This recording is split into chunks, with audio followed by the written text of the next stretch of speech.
Hello students, आज का हमारा सब्जेक्ट है वाटर, लेसन 8। हम ऑलरेडी लेसन 8 वाटर की रीडिंग कर चुके हैं। Exercise question A and B भी कर चुके हैं। मैंने आपको कहा था चैप्टर रीड करने के लिए, डिफ़िकल्ट वर्ड्स अपनी नोटबुक में लिख के स्पेलिंग्स लर्न करने के लिए। आई होप आपने कर लिया होगा। आपने क्वेश्चन ए और बी भी करना था अपनी नोटबुक में और आंसर्स लर्न करने थे। आंसर्स लर्न करके आप अपनी नोटबुक में लिखेंगे, बिना देखे। आप सिर्फ कॉपी नहीं करेंगे, ओके। और अब हम इसकी जो रिमेनिंग एक्सरसाइज क्वेश्चंस हैं सी और डी, वो आज हम कंप्लीट करेंगे, ओके। आंसर्स ऑलरेडी यहाँ पे लिखे हुए हैं और मैं रीड करूँगी और आपने इसी को अपनी नोटबुक में लिखेंगे। आप पहले लर्न करेंगे, फिर अपनी नोटबुक में लिखेंगे बिना देखे। आपको आंसर्स लर्न हो जाएंगे अच्छे से। और अगर आपने चैप्टर की रीडिंग नहीं करी है तो आप पहले चैप्टर पढ़ेंगे, फिर आप डिफ़िकल्ट वर्ड्स लर्न करेंगे, स्पेलिंग्स, और फिर क्वेश्चन आंसर्स में मूव करेंगे। आप सिंपली बिना रीडिंग करेंगे तो आपको कुछ समझ नहीं आएगा, आपको एक्सप्लेनेशन समझ में ही नहीं आएगी कि क्या है चैप्टर में, चैप्टर किस रिलेटेड है। सो आप प्लीज़ पहले चैप्टर रीडिंग करेंगे, फिर क्वेश्चन आंसर्स करेंगे, okay. Question C, give reasons for the following. अब यहाँ पे सेंटेंसेस लिखे हुए हैं। करेक्ट सेंटेंस है ये जो लिखा हुआ है, हमने इसके रीजंस बताने हैं कि ये सेंटेंस है, इसके रीजंस बताने हैं कि ऐसा क्यों है, ठीक है। मैं रीड करूँगी। First, although 75% of the earth is covered with water, but only 1% of it is fit for drinking. इसमें क्या लिखा है कि 75% जो अर्थ है वो वाटर से कवर्ड है, लेकिन सिर्फ 1% वाटर जो है वो फिट फॉर ड्रिंकिंग है, जो ड्रिंकिंग के लिए ठीक है। ऐसा क्यों? Water of sea and ocean are saline, saline मतलब salty, so we can only use fresh water for drinking.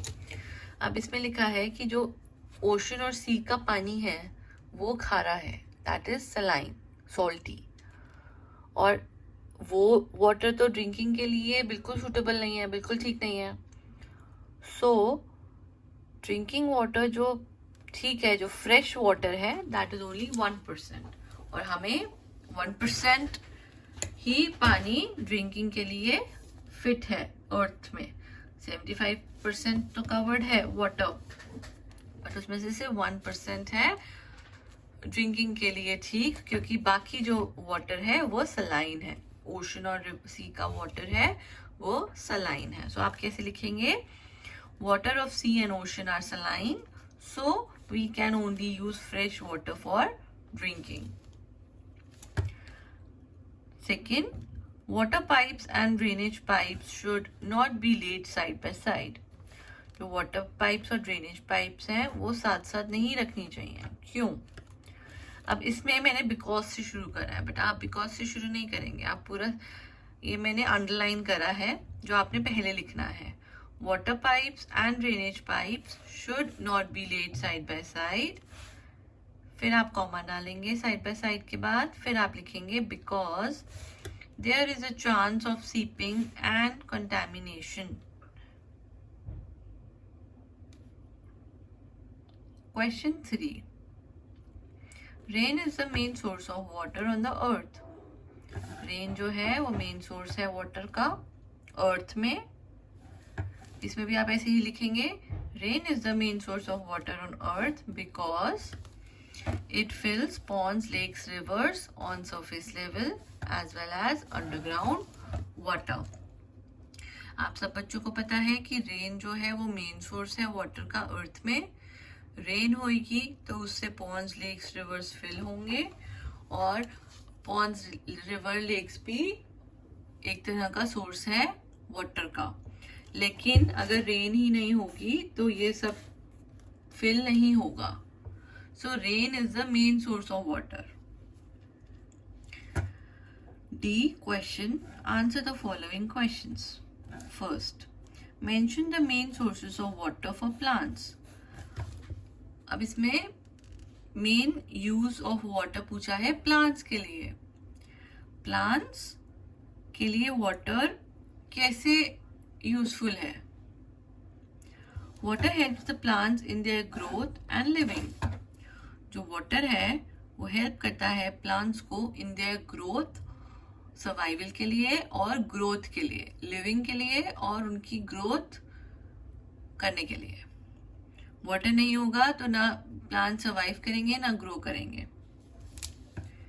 Second, what are the main sources of water? अब इसमें सोर्सेज पूछा है।